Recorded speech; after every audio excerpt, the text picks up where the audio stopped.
হায়াত আমাদের মরণের সময় জন্মের সময় গলায় যদি একটা ওয়ারেন্টি কার্ড দিয়ে দিত, ওই যে ফ্রিজ কেনেন, ফ্রিজে ওয়ারেন্টি কার্ড আছে না, এসিতে ওয়ারেন্টি কার্ড আছে না, মোবাইলে ওয়ারেন্টি কার্ড আছে। এখন যা কিনবেন বৈদ্যুতিক যন্ত্রপাতি সবগুলোর সাথে ওয়ারেন্টি কার্ড দিয়ে দেয়, একটা গ্যারান্টি দিয়ে দেয়, ঠিক না? এর ভিতরে নষ্ট হয়ে গেলে আপনারে পাল্টাই দেবে অথবা সারিয়ে দেবে। কিন্তু আমার এই জিন্দেগির জন্য একটা ওয়ারেন্টি কার্ড আল্লাহ দেয় নাই। কেন দেই নাই? যদি কের গলায় জন্মের সময় জুলাই দিত তুমি 60 বছর বাঁচপা, তাহলে ওই লোকটা 60 বছর বাঁচত না। কেন? প্রত্যেক দিন ওই কার্ড ধরে দেখতে, আরে আল্লাহ এদি 1 বছর চলে গেছে, আর কয়দিন ঠেলে ঠুলে গোটা 30 বছর পার করলিও 30-এর পরে যাইয়ে দিন গুনতি গুনতি ওই স্টক করে মরিয়ে যেত আগে। আল্লাহ জানাই দেয় নেই তুমি একটু সকালবেলা মরবা, কাল সকালে মরবা, রাত্রেও বসে বসে মোটা মোটা প্ল্যান করে, ইন্ডাস্ট্রিজ করবো, কলকারখানা করবো, এই করবো সেই করবো, আমেরিকা যাবো, জো বাইডেনের মাইয়ে বিয়ে করবো, কত প্ল্যান প্রোগ্রাম করতে চালে থাকে, অথচ উনি সকালে মারা যাবে। কতক্ষণ ঠিক কি ঠিক না? এখন চলে সবার যাইতেই হবে, চলে সবার যাইতে হবে। যার বাস্তব প্রমাণ আমাদের সামনে থেকে কারি সিদ্দিকুল ইসলাম সাহেবও চলে গেছে। আমার মনে হয় না যেন কে চলে গেছে, আমার মনে হয় না যেন মারা গেছে। কিছু কিছু মানুষের মরণের পর এইরকম মনে হয়, ঠিক কি ঠিক না? আর হৃষ্টপুষ্ট একটা মানুষ, বড় শরীফুন নসব একটা মানুষ, ভদ্রলোক একটা মানুষ, নামে আর কামে বড় মিল ছিল। কিছু কিছু নামের একটা ক্রিয়া থাকে, নামের একটা ক্রিয়া থাকে। সিদ্দিক নামের মানুষগুলো দুই একটা ব্যতিক্রম থাকতে পারে, সিদ্দিক নামের মানুষগুলো বেশিরভাগই ভালো হয়, সত্যবাদী হয়। আবু বকর সিদ্দিক রাদিয়াল্লাহু তাআলা আনহু, ঠিক না? আমার বিশ্বাস ভাইকে আল্লাহ তাআলা কিয়ামতে আবু বকর সিদ্দিকের সাথে পার করে দিবেন আল্লাহ তাআলা। নামের বরকত থাকে। কিছু কিছু যেমন মজনু একটা নাম, মজনু, এই মজনু নামের মানুষ পাগলামি আরে বেশি। আমাকে এক সাথী ছিল ছোটবেলায় মজনু নাম, তার পাগলামি জ্বালায় হুজুররাও অস্থির। পরে কর নাম পাল্টাও, পরে নাম পাল্টায় ইমদাদ নাম রাখছে, পরে আস্তে আস্তে শান্ত হয়ে গেছে। কিছু কিছু নামের বরকত থাকে। তো সিদ্দিক নামও বড় বরকতি নাম, সত্যবাদী। কি বাদী বলেন? আল্লাহ তাআলা ভাইকে মাফ করে দিক, বলেন আমিন। তো অল্প সময়ের ভিতরে চলে গেছে। সময় যখন হয়ে গেছে কেউ বলা যাবে না যে অকালে মৃত্যু হয়েছে।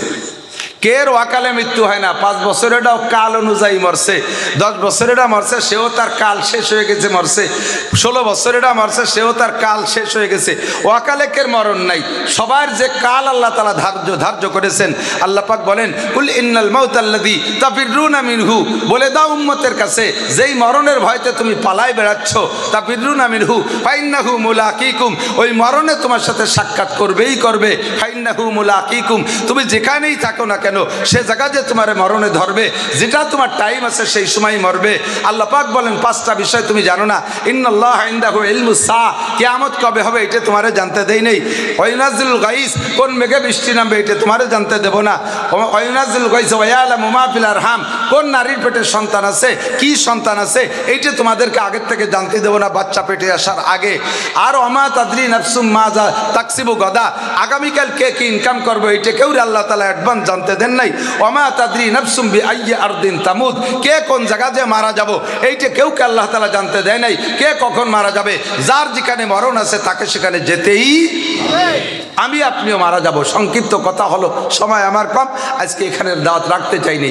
তারপরও কারি সাহেবের কথা শুনে আমি সব ঝামেলা বাদ দিয়ে অল্প একটু সময় এখানে ওনার ইসালে সওয়াবের জন্য, ওনার জন্য দোয়া করার জন্য আসছি। সুপরামর্শ একটা হলো, আল্লাহ নবী বলেন উযকুরু মাহাসিনা মাউতাকুম, খুব খেয়াল করব।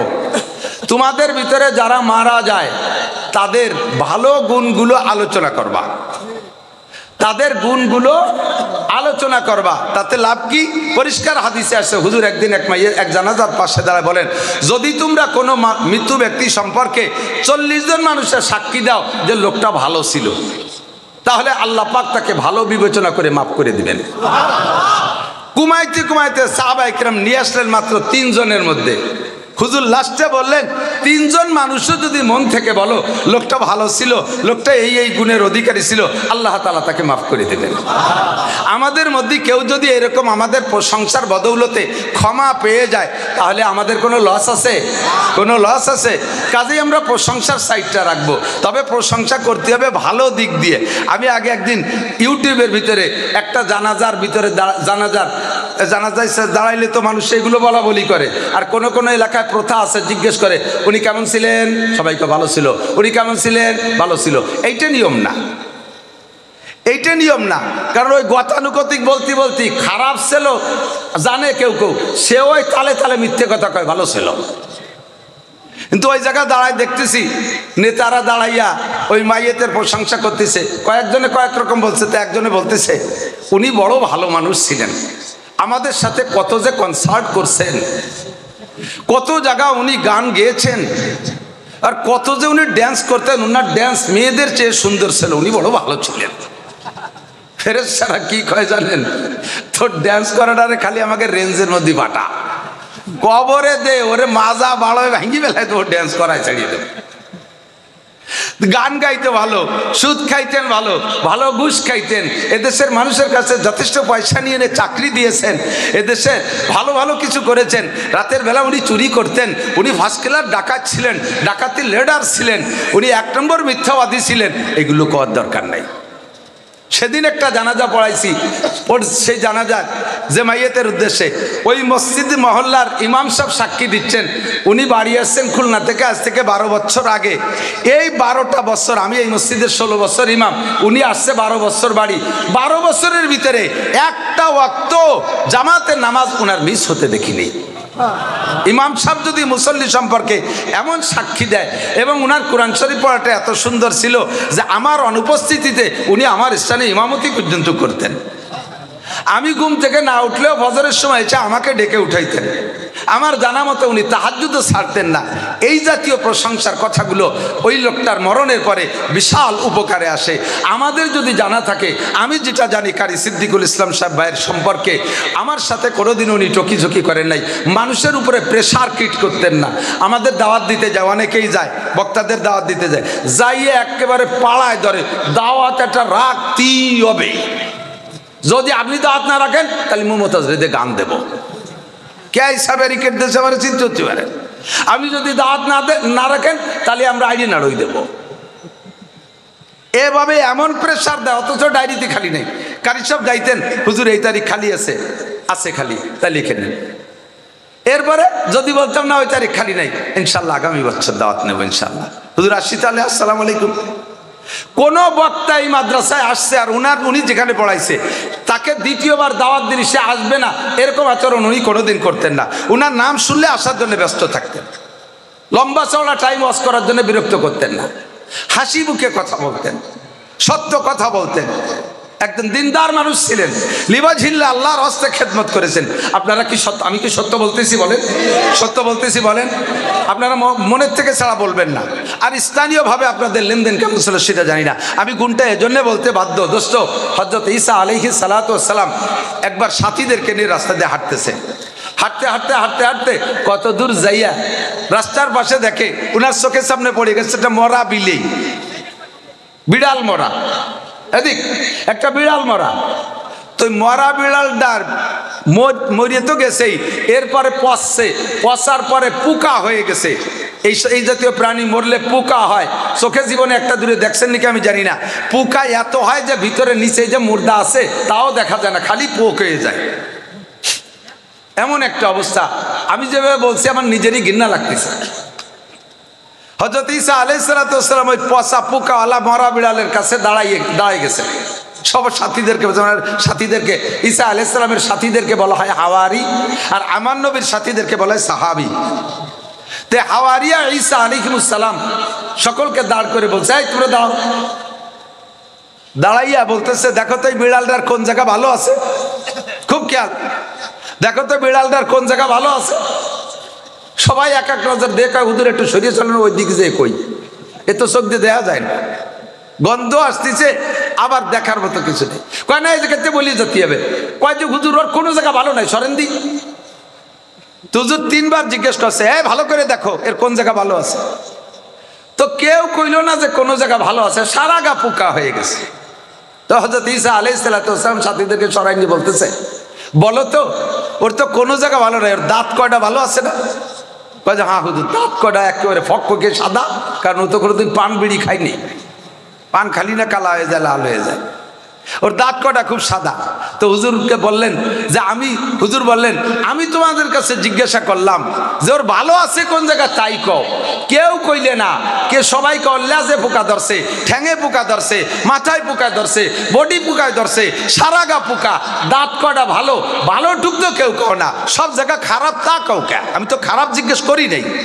আমি কি বলছি কোন জায়গা খারাপ বলো, কোন জায়গা পোকা তা বলো? আমি তো খারাপের কথা জিজ্ঞেস করি নাই। আমি বলছি ভালো কোন জায়গা, দাঁত কটা ভালো আছে আমি বলার পরে সাক্ষী দিচ্ছ, এই কথাটা আগে কেন বললে না? একটা মানুষের সারা গা ভালো খারাপ থাকে না, একটা মানুষের সব জায়গা নষ্ট থাকে না। মিথ্যে কথা কয় ঠিক আছে, চুরি করে ঠিক আছে, ডাকাতি করে ঠিক আছে, লুচ্চামি করে ঠিক আছে, সব কিছুতে এই সমস্ত অন্যায় সবগুলো ঠিকঠাক মতো করে। লোকটার আবার কিছু গুণও আছে। আল্লাহর নামে কোনো কেউ খারাপ আচরণ করলে, আল্লাহর নবীর সামনে গুস্তাখি করলে, ওই চুরি ডাকাতি যাই করুক না কেন, ও জীবন বাজি রেখে লাফিয়ে পড়ে। আল্লাহ রসুলের সামনে কোনো গুস্তাখি সহ্য করতে পারে না। কথা বলেন আছে না? এরকম আছে না নাই? ও আমার যুবক ভাইরা, নামাজ পড়ো না, রোজা রাখো না, দাড়ি কাটো, দাঁড়ায় মতো, খাড়ায় খাও, আইটি পায়খানা করো, মদ খাও, গাঁজা খাও, ইয়াবা খাও, পেনসিডিল খাও, জিনা করো, ব্যভিচার করো, চুরি করো, ডাকাতি করো, যেই যা করো না কেন, ভারতের হিন্দু, ভারতের পুরোহিত বদমাইশ আমার নবীর মূর্তি বানাইয়া, আমার নবীর নামে মূর্তি বানাইয়া মূর্তির নাকটা ভেঙে দিয়ে কয় মুহাম্মাদের নাক ভাঙলাম। তোমরা মুসলমান সহ্য করতে পারবে? কখনো সহ্য করা সম্ভব? দেহের ভিতরে এক জাররা রক্ত থাকতে এর প্রতিবাদ আমি না করে ফিরে আসতে পারি না। কথা বলেন ঠিক ঠিক না? আলহামদুলিল্লাহি রাব্বিল আলামিন। সুবহানাকা লা ইলমা লানা ইল্লা মা আল্লামতানা ইন্নাকা আনতাল আলিমুল হাকীম।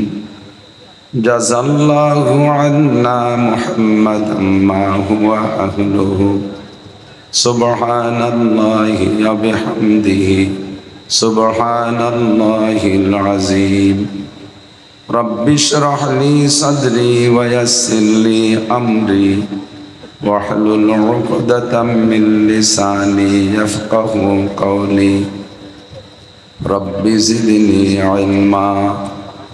আল্লাহুম্মা আরিনাল হাক্কা হাক্কান ওয়ারযুকনা ইত্তিবা'আহ ওয়া আরিনাল বাতিলা বাতিলান ওয়ারযুকনা ইজতিনাবাহ। সকলে বলি আমিন। মোহাব্বতের সাথে একবার দুরূদ শরীফ পড়ে নেই। আল্লাহুম্মা সাল্লি আলা মুহাম্মাদিন ওয়া আলা আলি মুহাম্মাদ কামা সাল্লাইতা আলা ইব্রাহিম ওয়া আলা আলি ইব্রাহিম ইন্নাকা হামিদুম মাজিদ। اللهم بارك على محمد وعلى آل محمد كما باركت على إبراهيم وعلى آل إبراهيم إنك حميد مجيد।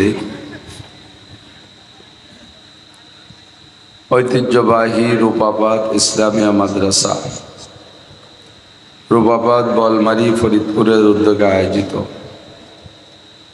কারি সিদ্দিকুর রহমান সাহেব রহিমাহুল্লাহ প্রতিষ্ঠিত মাদ্রাসার অষ্টম বার্ষিক ওয়াজ মাহফিল। অধ্যকার মাহফিলের সম্মানিত সভাপতি, আজকের মাহফিলের প্রধান বক্তা, অন্যান্য ওলামায়ে কেরাম, মাদ্রাসার বর্তমান মোহতামিম সাহেব হুজুর, আসাতিজায়ে কেরাম, এ অঞ্চলের অনেক অনেক উলামায়ে কেরাম, আইম্মায়ে মাসাজিদ, মাদ্রাসার আজিজ আমতুলাবা, প্রাণ প্রিয় আমার দেশবাসী, আল্লাহ তাবারাক ওয়া তাআলা শাহী দরবারে আমাদের পক্ষ থেকে পাঠাই অসংখ্য শুকর যে আল্লাহ তাআলা এই বর্ষা বাদলের দিনে আমাদের জন্য আজকের দিনটা এবং এখনো পর্যন্ত আবহাওয়া অনুকূল রেখেছেন। ফাঁকা আকাশের নিচে জান্নাতের আশায় জাহান্নামের ভয়ে, সওয়াবের আশায় গুনার ভয়ে, হেদায়েতের আশায় গুমরাহির ভয়ে, আল্লাহ তার রসুল সাল্লাল্লাহু আলাইহি ওয়াসাল্লামের প্রেম ও ভালোবাসা অন্তরে নিয়ে কোরআন সুন্নাহ থেকে কিছু আলোচনা করা ও শোনার একটা পরিবেশ তৈরি করে দিয়েছেন। এই অঞ্চলের লক্ষ লক্ষ মানুষের মধ্য থেকে বাছাই ছাঁটাই করে আল্লাহ পাক আমাদেরকে আগে আসার বসার তৌফিক ইনায়াত করেছেন। শুকর আদায় করি আলহামদুলিল্লাহ। আজকের মাহফিলের আমাদের প্রধান বক্তা হিসেবে আসছেন হযরত মাওলানা আরিফ বিন হাবিব সাহেব হাফিজাহুল্লাহ। বর্তমান সময়ের সবচাইতে আলোচিত ব্যক্তিত্ব আমাদের কওমি অঙ্গনে।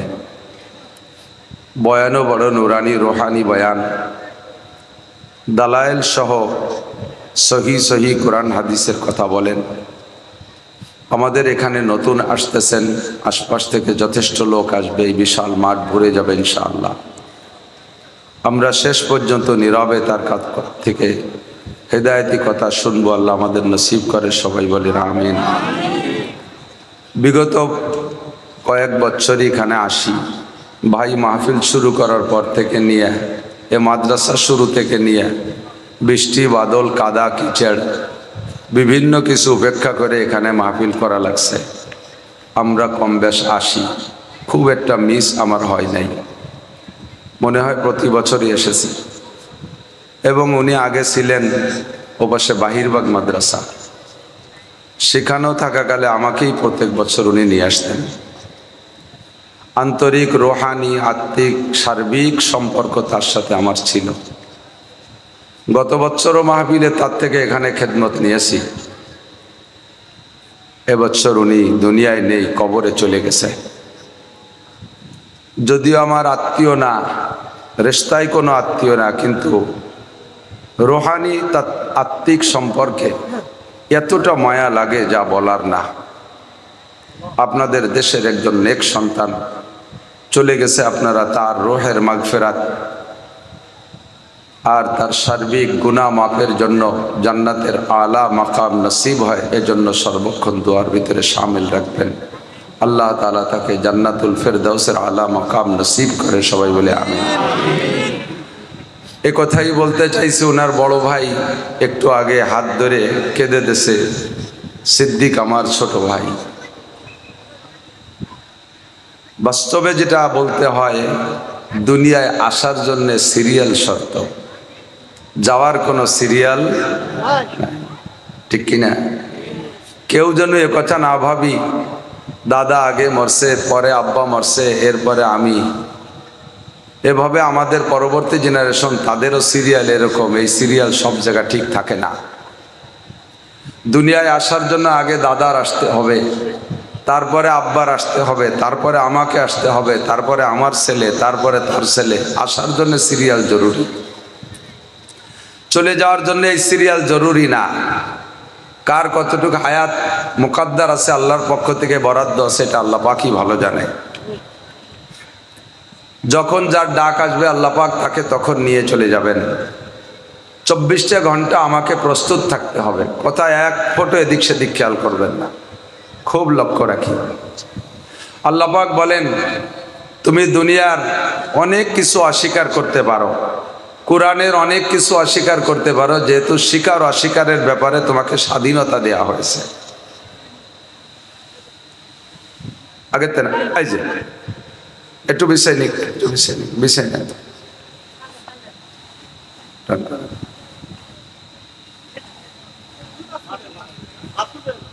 খুলে দেন, আর একটা খুলে দেন, এক পাতা নিয়ে যান খুলে।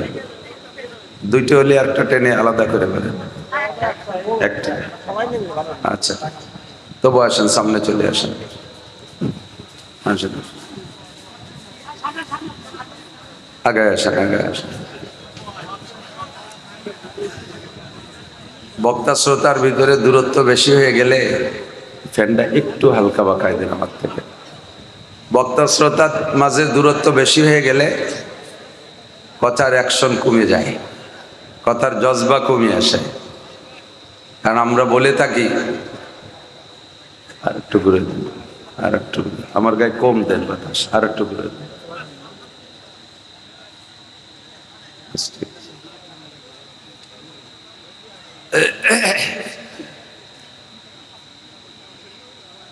ওহী হুজুর আলাইহিস সালাতু ওয়াস সালামের কাছে যখন আসতো, জিবরিল আলাইহিস সালাম যখন হুজুরের কাছে ওহী নিয়ে আসতেন, কাইফা কানা বাদুল ওহী, বুখারী শরীফের একেবারে প্রথম বাব, প্রথম শিরোনাম কাইফা কানা বাদুল ওহী। হুজুরের কাছে ওহীর সূচনা কেমন ছিল, লম্বা চওড়া আলোচনা। যখন ওহী আসতো হুজুরের কাছে, তখন হুজুর আলাইহিস সালাতু ওয়াস সালাম কঠিন শীতের মধ্যেও সাহাবাই কেরাম কম্বল গায়ে বসে আছে, আর হুজুর ঘামিয়ে যাইতেন একেবারে, তরবাতার জামা গেঞ্জি সব ভিজে যাইত। তো হুজুরকে কখনো ওই সময় বাতাস দিত না, বাতাস দেয়া নিষেধ ছিল, ঘামতে দিতে হবে। এই ঘামের ভিতর দিয়া ওহী অর্জন করতেন হুজুর। তো ঘামিয়ে যাওয়াটা ওহীর বরকত। বক্তারাও ওয়াজের সময় যদি ঘামিয়ে যায় তাহলে বোঝা যাবে ওহীর বরকত। কোরআনের বয়ান ঘামিয়ে যাইতে হবে, এটা ওহীর বরকত। ফ্যানের বাতাস নিয়ে এই ওহীর বরকতকে সরাই ফেললে ঠান্ডা হয়ে গেলে গলা বসে যায়। এই জন্য আমি ফ্যানের বাতাস সইতে পারি না, যারা পারে তারা তো শরীর স্বাস্থ্য ভালো। বক্তা শ্রোতার ভিতরে কাছাকাছি হইলে রহমত বেশি হয়। আল্লাহ পাক রব্বুল আলামিন নবী আলাইহিস সালামের কাছে প্রথম যে ওহী পাঠাইছে, গারে হেরায় জাবালে নূরে, হাজী সাহেব যারা গিয়েছেন তারা দেখেছেন। বুড়োকালে হজে গেলে পরে ও জায়গা যাওয়া সম্ভব না, সময় মতো হজে যেতে হবে, শক্তি থাকতে যাইতে হবে। আমি এখন দুর্বল হয়ে যাচ্ছি ধীরে ধীরে। এবছর যাইয়া জাবালে নূরে উঠতে সাহস পাইনি। আমার ছোট দুই ছেলেকে নিয়ে গেছি, ওরা পেলফেল করে উঠে চলে গেছে। 13 সালে হজে গেছি, মাশাআল্লাহ সে সময় শক্তি সাহস বেশি ছিল। ফজরের নামাজ পড়া মক্কা থেকে বেরোইছি, যাইয়া জাবালে নূরে গারে হেরার মধ্যে ঢুকছি। আমার মনে হয় যেন আমার আগে আর কেউ যায়নি বলে আমার বিশ্বাস। একসাথে 3 জন গেছি, 3 জনের 2 জন পিছে পড়ে গেছে, আমি আগে উঠে চলে গেছি। ওনারা একটু মোটা উঠতে দেরি হয়েছে, আমি পাতলা উঠে চলে গেছি। আমি মনে করছি আমি সবার আগে আসছি। ঢুকে যে দেখি গারে হেরার ভিতরে দেখি 3টে মহিলা বসা। ওরা কোন সময় গেছে আল্লাহ জানে, বোরকা বরা কান্নাকাটি করতেছে। জায়গাটা এমনই জায়গা, যদি আপনিও যান মনে হবে যেন জিবরাইল আপনার কাছেও আসবে, এমন একটা পরিস্থিতি। এই একতাল ঠিক রাখো। কারেন্টে যেতে এভাবে আপ ডাউন করতেছে, জেনারেটর চালু রাখতে হবে, ও কারেন্টের আশায় বসে থাকা যাবে না। আপনিও যদি গারে হেরার মধ্যে যান তখন আপনার মনে হবে যেন জিবরাইল আপনার সাথে এখানে আসবে, সাক্ষাৎ করবে, এমন একটা হাল তৈরি হয়ে যায়। আল্লাহ পাক আমাদের সকলকে যার তৌফিক দান করেন, বলেন আমিন। যাবেন তো ইনশাআল্লাহ, নিয়ত আছে, সময় থাকতে যাবেন। তো হুজুর আলাইহিস সালাতু ওয়াস সালাম একটানা 40 দিন গারে হেরার মধ্যে বসা। 40তম দিন লাইলাতুল কদর। এই লাইলাতুল কদরে জিবরিল আলাইহিস সালাতু ওয়াস সালাম মানুষের রূপ ধারণ করে আইসা সামনে এসে বসে বলতেছেন, ইয়া মুহাম্মদ ইকরা, মুহাম্মদ পড়েন। হুজুর জবাব দিলেন, মা আনা বিকারি, আমি তো লেখাপড়া জানি না, কি পড়বো, পড়তেই তো পারি না। সুম্মা কালা ইকরা, আবার কয় পড়েন। সুম্মা কালা মা আনা বিকারি, আমি পড়তে পারি না। সুম্মা কালা ইকরা, আবার বললেন পড়েন। আবারও বললেন মা আনা বিকারি, বলছি না আমি পড়তে পারি না। ফাগাত্তা জিবরাইল মুহাম্মাদান সাল্লাল্লাহু আলাইহি ওয়াসাল্লাম মা সাদরিহি, জিবরিল আলাইহিস সালাম নবী আলাইহিস সালামকে বুকের সাথে লাগাইয়া একটা চাপ দিলেন। তো চাপটা এ পরিমাণ ছিল, জিবরাইলকে তো আল্লাহ তাআলা চাপের একটা মেজারমেন্ট দিয়ে দিয়েছে, এত জোরে চাপ দিবা না যাতে তোমার চাপে মুহাম্মদ সাল্লাল্লাহু আলাইহি ওয়াসাল্লামের সিনের হাড় ভেঙে যায়। আবার হালকা চাপ দিয়ে ছেড়ে দিলেও দুইটা জিনিস একসাথে মিশতে হলে তো পরিমাণ মতো একটা চাপ লাগবে। একটু চাপ দেবা যাতে তোমার ভিতরে যা আছে তা জিবরাইলে তা মুহাম্মদ সাল্লাল্লাহু আলাইহি ওয়াসাল্লামের ভিতরে ঢুকে যায়। পরিমাণ মতো চাপ দিয়ে ছেড়ে দিয়েছে। এবার ইকরা, হুজুর পড়া শুরু করছেন। ইকরা বিসমি রাব্বিকাল্লাযী খালাক খালাকাল ইনসানা মিন আলাক ইকরা ওয়া রাব্বুকাল আকরাম। 5টা আয়াত পড়ে ফেলেছি। এই 5টা আয়াতে জিবরাইলের সিনা থেকে হুজুরের সিনায় চলে গেছে। সিনা থেকে সিনার মধ্যে এলেম যায়, কতক্ষণ সিনা থেকে সিনার মধ্যে। তো দুইজনের সিনা তো কাছাকাছি হইতে হবে। একজনের সিনা যদি 20 হাত দূরি হয় আর বলনেওয়ালা সিনা যদি 20 হাত দূরি হয়, তাহলে তো সিনার থেকে সিনায় যায় না। যদি এই কথাটা বর্তমান বা কোনো কালের বিজ্ঞানীরা আর বস্তুবাদীরা স্বীকার করে না যে সিনার থেকে সিনার মধ্যে কি করে যায়, বস্তা বস্তা বই পুস্তক পড়াই, তারপরও 10টা 5টা 7টা প্রাইভেট মাস্টার দিয়ে পড়াই, এর বড় ম্যাট্রিক পাস করতে পারে না। আর বুকের সাথে বুক মিশাইলে এই বুকের চেয়ে ওই বুকের মধ্যে এলেম চলে যায়। মৌলবীরা একটা ফাও কথা জীবন ভরে কয়। এটা ফাও কথা না আসল কথা?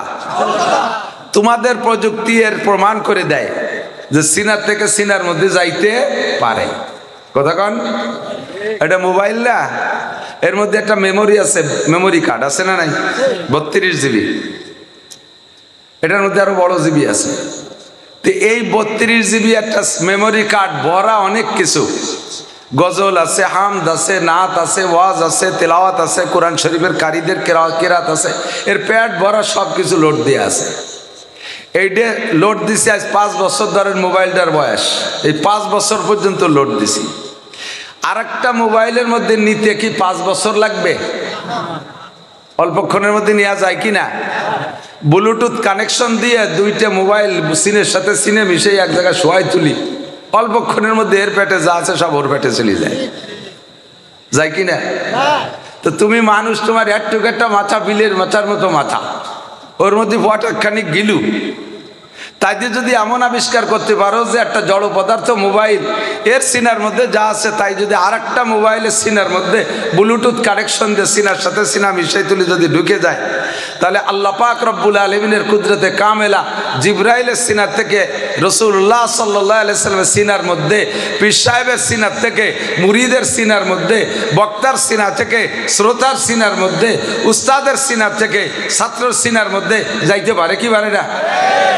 ফামা জবাবুকুম ফাহুয়া জবাবুনা। যে জবাব তোমরা দিবা ওই জায়গা, ওই জবাবই আমাদের জবাব। আমি মাঝে মাঝে বলে থাকি, আমাদের বলা অনেক কিছু নিয়ে তারা ব্যঙ্গ করে, ঠাট্টা করে, সব কিছু তাদের আবিষ্কারের মধ্যে জবাব আছে। কতক্ষণ? যেমন ধরে নেন, আমরা বলি কারি সিদ্দিকুল ইসলাম সাহেবের কবরের কাছে গিয়ে, অথবা এই জায়গায় বসে আমরা 3 বার কুলুসুরো পড়বো, সকলে একবারও যদি পড়ি, 3 বারই জরুরি না, একবার পড়লে 10 পারা কোরআন শরীফ সব চলে যাবে। বলেন না সুবহানাল্লাহ? আমরা হুজুরের নিয়ত করে মোনাজাত করা লাগবে না, একবার পড়ে ফেলি। তাহলে এখানে কত মানুষ আছে? 1000 খানিক মানুষ আছেন। তাহলে 900 যদি হয়, তাহলে 300 খতম কোরআন শরীফের সব চলে যাবে। পড়েন সবাই একবার, বিসমিল্লাহির রহমানির রহিম। কুল হুয়াল্লাহু আহাদ আল্লাহুস সামাদ লাম ইয়ালিদ ওয়া লাম ইউলাদ ওয়া লাম ইয়াকুল লাহু কুফুয়ান আহাদ। আল্লাহর কসম 10 পারা কোরআন শরীফ পড়ার নেকি পেয়েছি, আর আমরা নিয়ত করছি কারি সাহেব হুজুরের রূহের জন্য, ঠিক আছে না? নিয়ত করছি না? আর উনি জায়গায় বসে পেয়ে গেছে, কবরে শুয়ে পেয়ে গেছে। তো ওনার কবর তো সম্পূর্ণ একেবারে টাইট করা, দরজা জানলা কিচ্ছু নাই, ফুটো ভাগ নাই, তা ঢোকলো কোন জায়গায় দিয়ে? নেকি ঢোকে কোন ভাগ দিয়ে? তো বলবো তোমারও যে ভাগ দিয়ে ঢোকে, ও জায়গাও সেই ভাগ দিয়ে ঢোকে। চট্টগ্রামের থেকে মোবাইলে বিকাশে টাকা পাঠালে এই মোবাইলই ঢোকে, ঢোকে ঢোকে। বিদেশের থেকে পাঠাইলেও ঢোকে, ইদানিং আমেরিকার থেকে পাঠাইলেও ঢোকে, জাপানের থেকে পাঠাইলেও ঢোকে। এই মোবাইলের মধ্যে টাকা ঢোকে কোন ভাগ দিয়ে? কয় যে বাঁচতে ফুটো ফুটো আছে। তো ডোয়ার সময় কি দেখছো টাকা ঢুকলো? এ টাকা যদি আকাশ দিয়ে উড়িয়ে এসে ঢুকতো, তাহলে এক মোবাইলে ঢুকতো না, পথে জাল পাইতে মানুষ বসে থাকতো, পথের চেয়ে রেখে যেত। কতক্ষণ থাকে? তো তোমার একটুকু একটা মাথার একটু গিলু দিয়ে যদি এমন আবিষ্কার করতে পারো যে ওই আমেরিকার থেকে টাকা পাঠাইলে তোমার মোবাইলের মধ্যে ঢোকে, ঢুকতে সময় দেখিলে আবার ঢোকা হয়ে যায়, বেরোনোর সময় বেরোনো যায়, তোমার আবিষ্কার যদি এরকম হয়, আমার আল্লাহ পাক রব্বুল আলামিনের কুদরত এর চাইতে লক্ষ কোটি গুণ পাওয়ারওয়ালা। আমরা বিশ্বের যেখানে বসে সূরা ইখলাস পড়বো, আব্বার কবরে চলে যেতে পারে, কারি সাহেবের কবরে যেতে পারে, আরেকজনের কবরে যেতে পারে, পারে কি পারে না? ক্ষমা জাওয়াবুকুম ফাহুয়া জাওয়াবুনা। এই জন্য আমরা বক্তা শ্রোতা কথা বলার জন্য আমরা তৃপ্তি একটু কাছে কাছে আসলে এখন ভালো লাগবে ইনশাল্লাহ, সব বক্তাই খুশি হবে। আল্লাহ পাক বক্তাদের জবান থেকে জরুরি মূল্যবান কথা বের করে দিক, সবাই বলে আমিন। আপনি অস্বীকার করতে পারেন, আমি যে কথা বলতেছিলাম, অস্বীকারের স্বাধীনতা আছে, স্বীকারেরও স্বাধীনতা আছে। ফামান শাআ ফালইউমিন ওয়া মান শাআ ফালইয়াকফুর। যার মনে চায় মানো। কে বলেছে? একটু বলেন কে বলেছে? মুখ দিয়ে একবার বলেন না, কে বলছে? 4000 নেকি পেয়ে গেছেন। এই জায়গাটা নেকির কারখানা, যদিও পোল্ট্রির গন্ধ আসতেছে তবুও নেকির কারখানা। একদিনের জন্য তো আর ফার্ম বন্ধ করে দেওয়া যায় না, একটু কষ্ট করে ধৈর্যের সাথে বসতে হবে। লোক আসবে প্রচুর, এই রকমটা মাঠ ছাড়া তো আরিফ বিন হাবিবের মাঠ হয় না। আল্লাহ একবার আল্লাহ বললে কয়টা নেকি ভুলে গেছে, একটু সবক দেন না। কয় নেকি? 4000 নেকি, আরো বেশি দিতে পারে আল্লাহ। আমি তো গরিব মানুষ বলে কম কইছি। এক মাহফিলে কালেকশনের জন্য কইলাম যে ভাই 5000 টাকা দেবেন কে? একজনকে আমি 5 লাখ দেব। আমি বয়সে তো 5 লাখ চাই নেই, যে আমি হলো ছোট বড়াইনি মানুষ, আমি 5000 অনেক বড় মনে করতেছি, উনি 5 লাখ দিয়ে ফেলাইছে। আমি গরিব মানুষ, ছোট মানুষ, 4000-এর কথা বলছি। আমার আল্লাহ 4 কোটিও দিতে পারে কি পারে না? তো কেন আল্লাহর নামটা মহব্বতের সাথে নেব না? আল্লাহ পাক রব্বুল আলামিন স্বাধীনতা দিয়েছে, তুমি আমাকে মানলেও মানতে পারো, না মানলেও না মানতে পারো। আমার বিশ্বাস করলেও করতে পারো, না করলেও না করতে পারো। কবর আযাব আছে, বিশ্বাস করলেও করতে পারো, না করলেও না করতে পারো। এর স্বাধীনতা তোমার আছে, যেহেতু তুমি দেখো নাই। ফেরেশতা আছে না নাই? মানতেও পারেন, না মানতেও পারেন। জান্নাত আছে না নাই? মানতেও পারেন, নাও মানতে পারেন। জবরদস্তি নাই। লা ইকরাহা ফিদ-দীন, ধর্মের মধ্যে কোনো জবরদস্তি নাই। পুলসিরাত আছে না নাই? হাসর নাসর হবে কি হবে না? মিজানের পাল্লায় মাপামাপি আছে না নাই? এসব কিছু আছে, তবে আপনি মানতেও পারেন, নাও মানতে পারেন। না মাননেওয়ালাকে আল্লাহ তাআলা ধরে ধরে পিটাই পিটাই মানায় না, মাননেওয়ালাকে সাথে সাথে আল্লাহ তাআলা মিষ্টি পাঠায় দিয়ে খাওয়ায় না। কতক্ষণ? ওয়ামান শাআ ফালইউমিন ওয়া মান শাআ ফালইয়াকফুর। যার মনে চায় মানো, আর যার মনে চায় না মানো না। তবে মানলে তোমার লাভ। মানে ইতাদা ফা ইন্নামা ইয়াহতাদি লিনাফসি। যে ব্যক্তি হিদায়াতের বাণী গ্রহণ করবা, কথাকে মেনে নিবা, হিদায়াতের বিশাল একটা প্রতিদান আছে, সেইটা সেই পেয়ে যাবা। ওয়ামান দাল্লা ফা ইন্নামা ইয়াদিল্লু আলাইহা। আর হিদায়াতের বাণী ত্যাগ কইরা এইটাকে অস্বীকার করে গুমরাহির পথ যে বেছে নিবা, তার গুমরাহির একটা ফলাফল আছে, গুমরাহির একটা প্রতিদান আছে, ওইটা তাকেই বহন করিতে হইবে। আল্লাহ তাজিরু ওয়াজিরাতুম বিজরা উখরা। একজনের বোঝা আর একজনের ঘাড়ে উঠাই দেওয়া হবে না, যার যার বোঝা তাকেই বহন করিতে হইবে। আল্লাহ পাক বলেন, জান্নাত না মানতে পারো, জাহান্নাম না মানতে পারো, পুলসিরাত না মানতে পারো, কোরআনকে বিশ্বাস না করতে পারো, আসমানি কিতাব না মানতে পারো, নবী রাসূলকে তুমি নাও মানতে পারো, ফেরেশতা আছে নাও মানতে পারো, কিয়ামত হবে তাও না মানতে পারো, আরে কবর আযাব আছে তাও তুমি না মানতে পারো। আমার শরীয়তের যত যা কিছু আমি বলেছি একটাও তুমি না মানলে না মানতে পারো। হাত্তাকে আমি আল্লাহকে তুমি অস্বীকার করলে করতে পারো, তবে একটা জিনিস অস্বীকার কেউ করতে পারবা না। এনি ম্যান এভরিবডি, কুল্লু নাফসিন যায়িকাতুল মাউত। সমস্ত প্রাণী মরণশীল। বাঘেরও মানা লাগে আমাকে মরতে হবে, সিংহেরও মানা লাগে আমাকে মরতে হবে, হাতিকেও মানা লাগে আমাকে মরতে হবে। কথা বলুন ঠিক কি ঠিক না? আরে শুধু আমরাই না, ফেরেশতা পর্যন্ত জানে। একজন ফেরেশতাও থাকবে না। কুল্লু শাইইন হালিকুন ইল্লা ওয়াজহুল্লাহ। একমাত্র আল্লাহ ছাড়া কেউ থাকবে না। অবশেষে আজরাইল ফেরেশতা পর্যন্ত নিজের জানটা বের করে দিয়া উনিও মৃত্যুবরণ করতে বাধ্য হবে। এবার মরার ভয়তে তুমি কোথায় যাবা? ফাইনাল মাফার। করোনার ভয়তে মুখে মাস্ক পরো, বিভিন্ন রোগের ভয়তে তুমি অনেক প্রোটেকশন ব্যবহার করো, অনেক প্রতিবাদী অনেক কিছু তুমি ব্যবহার করো, কোনো তাই তোমারে বাঁচায় রাখতে পারবে না। ইজা জাজালুহুম লা ইস্তাখিরুনা সাআতান ওয়া লা ইস্তাকদিমুন।